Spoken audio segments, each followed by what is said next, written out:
Okay, hai. Assalamualaikum semua. Okay, hari ini bersama lagi dengan saya, Cikgu Nisa. Okay, untuk video kali ini, kita akan teruskan satu topik yang minggu lepas, 6.1 kan? Okay, minggu ni kita akan cakap pasal 6.2, persamaan linear dalam dua pemboleh ubah. Okay, satu topik apa yang awak akan belajar untuk video kali ini adalah 6.21, apakah persamaan linear dalam dua pemboleh ubah. Yang kedua, 6.22, bagaimana membentuk persamaan linear dalam dua pemboleh ubah. Okey, dua satu topik saja untuk minggu ini. Okey, kita pergi kepada 6.21.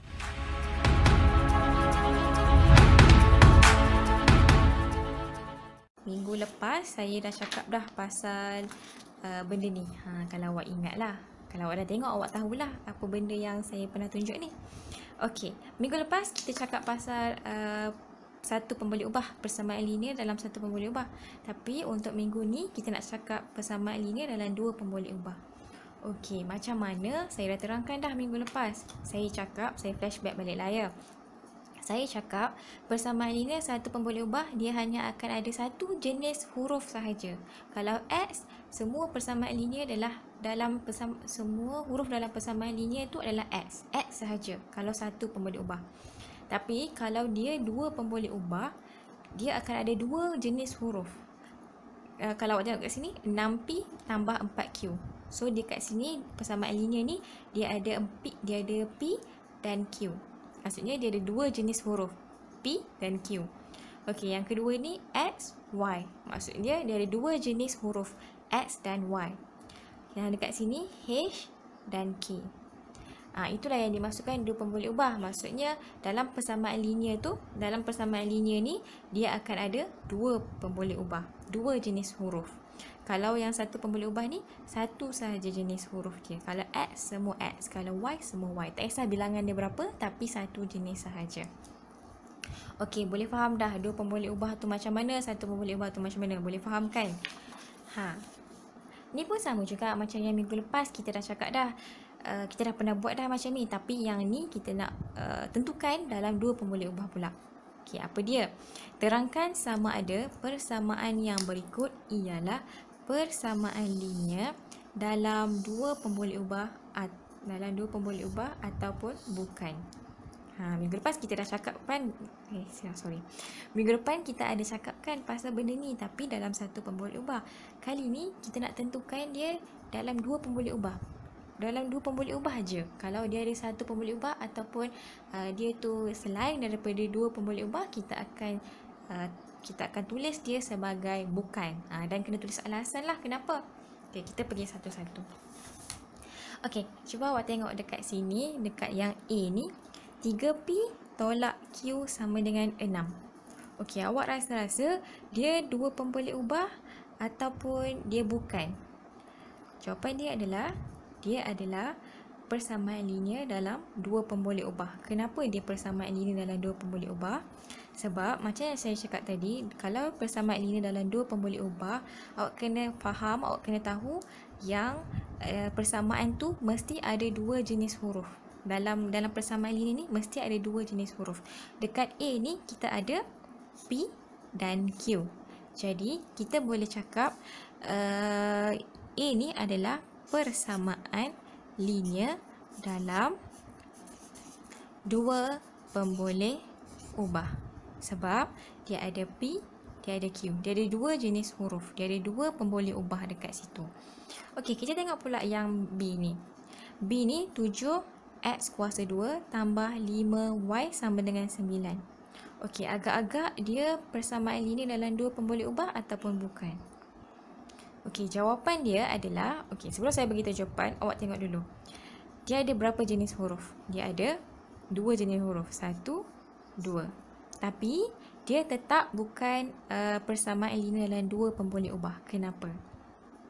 Sebab persamaan linear, awak kena faham, persamaan linear dia tidak ada kuasa. Kenapa kita panggil dia persamaan linear? Sebab dia tak ada kuasa. Sekarang ni dekat X ni dia ada kuasa. Jadi dia bukan persamaan linear. Nanti kalau awak belajar, macam yang saya cakap sebelum ni, kalau awak belajar lebih dalam lagi, kalau kuasa 2 ni kita panggil dia kuadratik, persamaan kuadratik. Jadi yang kedua ni walaupun dia ada dua jenis huruf tapi dia ada kuasa. Jadi kita akan tetap cakap dia bukan juga. Dia bukan persamaan linear dalam dua pemboleh ubah kerana X kuasa 2. X tu kuasa 2. Kalau X ni kuasanya 1, kalau X tu macam ni, X ni macam ni sahaja tambah dengan 5Y, ya dia adalah pemboleh dia adalah persamaan linear dalam dua pemboleh ubah. Tapi sekarang ni dia X kuasa 2, jadi dia bukan. Boleh faham kat situ kan? Okey, kita pergi yang ketiga pula. Yang C. C 2 kurungan K tambah 8 dah sama dengan 5K. Okey, ada berapa jenis huruf? Ada berapa pemboleh ubah dalam nombor C ni? Ada satu. Ada satu saja kan, iaitu K. Jadi dia adalah bukan persamaan linear dalam dua pemboleh ubah. Kenapa? Sebab dia ada satu pemboleh ubah saja. Kalau dia satu pemboleh ubah, kita kategorikan dia sebagai persamaan linear dalam satu pemboleh ubah. Ni yang minggu lepas punya tajuk. Okey? Faham? Okey, kita pergi kepada yang D ni pula. Okey, dekat D ni ada berapa pemboleh ubah? Cuba tengok. Ada berapa jenis huruf? Ada 2, Y dan X. Jadi dia adalah persamaan linear dalam dua pemboleh ubah.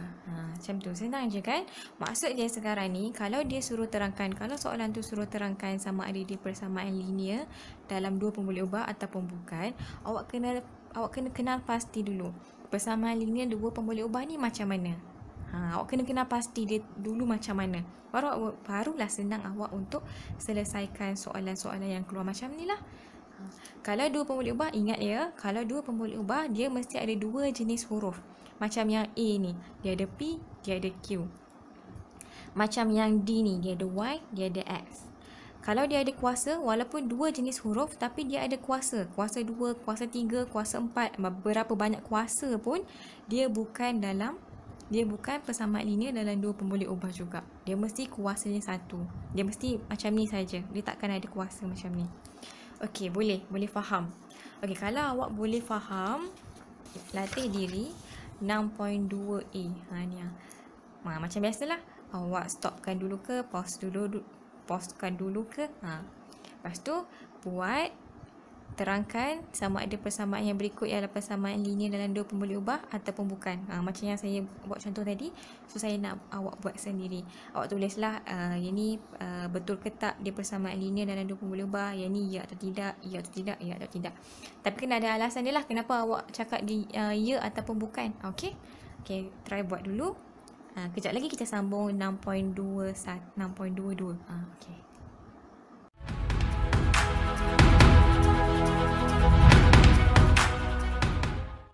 Okey, macam mana yang tadi tu? Boleh lah kan? Boleh buat kan yang tadi tu? Okey, kalau boleh buat yang tadi tu, kita teruskan subtopik yang seterusnya, bagaimana membentuk persamaan linear dalam dua pemboleh ubah.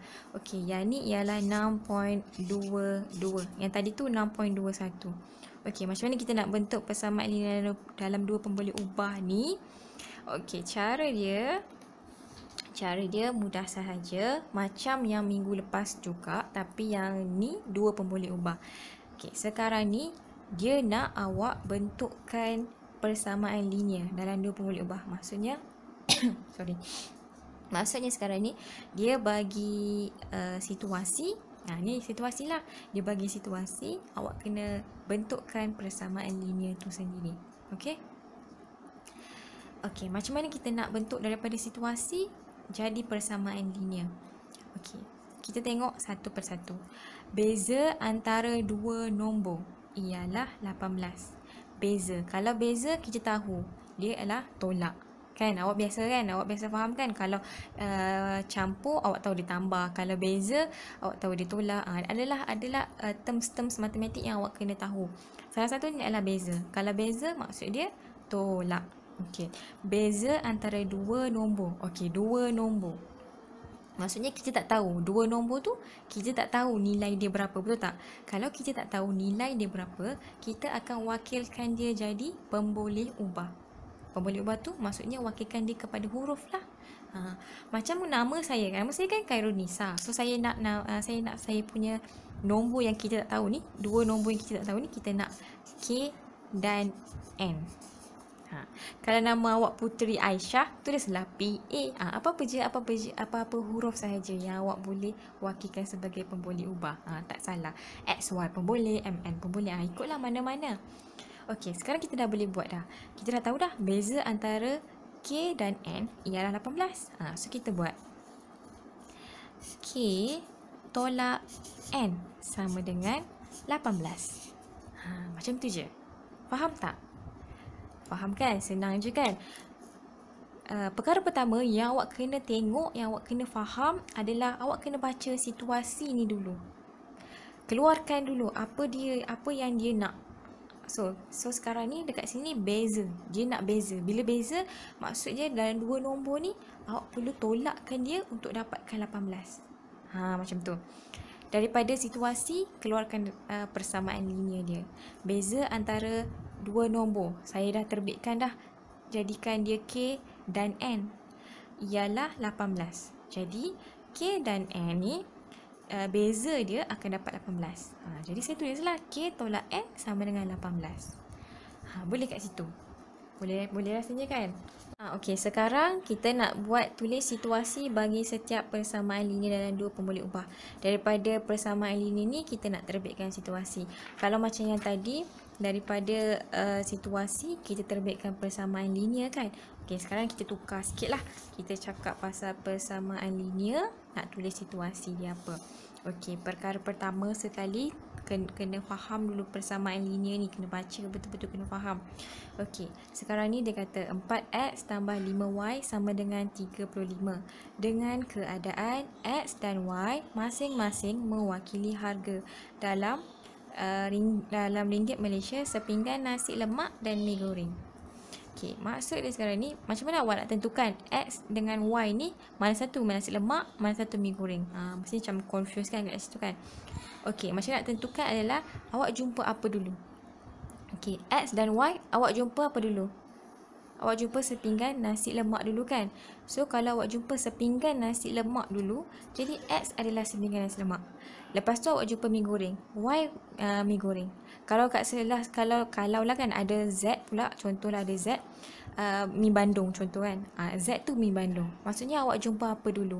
Kalau x awak jumpa nasi lemak, so x nasi lemak lah. Kalau seterusnya awak jumpa mi goreng, so y tu mi goreng lah. Faham tak? Apa yang awak jumpa dulu? Okey, sekarang ni kita dah tahu dah. Sekarang kita dah tahu dah x dengan y tu, x tu adalah nasi lemak, y tu adalah mi goreng. Jadi kita dah boleh tulis situasi dia. Saya cakap dulu ya. Sekejap lagi baru kita tulis situasi dia. Okey, kita boleh cakap. Okey. Kat sini 4x. Maksudnya kita kalau x ni adalah sepinggan nasi lemak. Kalau x sahaja. Tapi kat sini ada 4x. Okey, ni persamaan linear dia. Okey, kat sini ada 4x. Jadi, kita kata 4 pinggan nasi lemak. Macam tu. Sebab kalau x sahaja, 1 pinggan nasi lemak.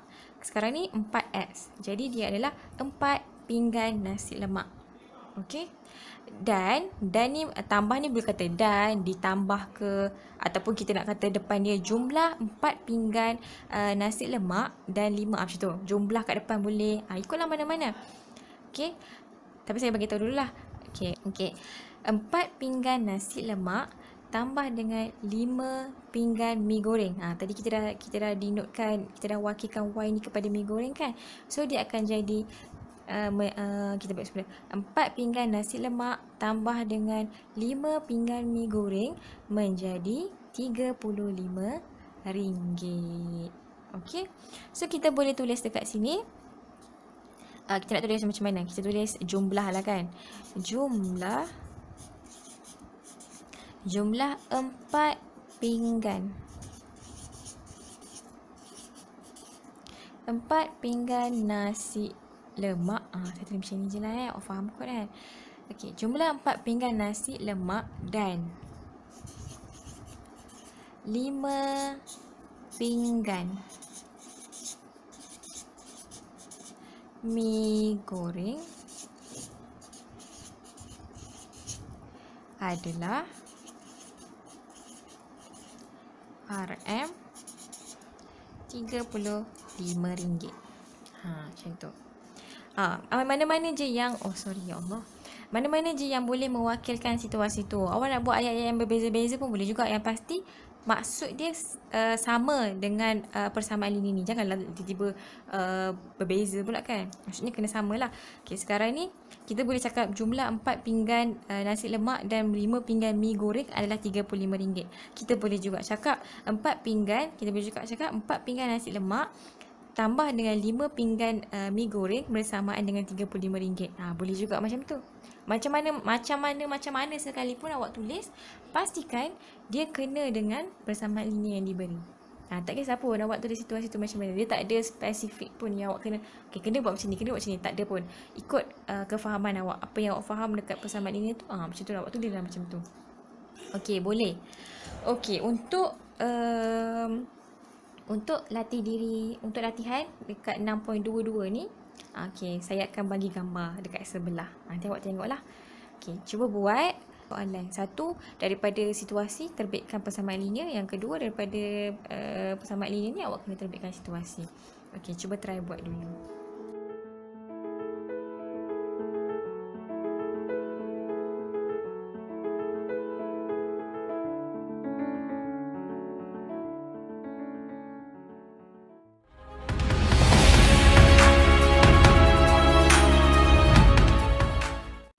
Okey, dah selesai sudah kita punya pembelajaran untuk minggu ni.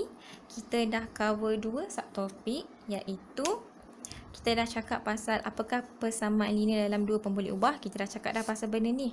Macam mana awak tentukan dia dua pemboleh ubah macam tadi tu. Sama ada dia dua pemboleh ubah ataupun bukan. Awak tentukanlah dia kan.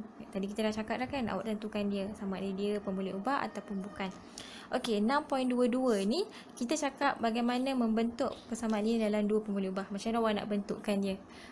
Daripada persamaan linie terbitkan situasi. Daripada situasi terbitkan persamaan linie tu. Kita dah cover dah 2 subtopik ni. 6.2, 6.2.1, 6.2.2 kita dah cover dah dalam persamaan linie dalam dua pemboleh ubah. Okey.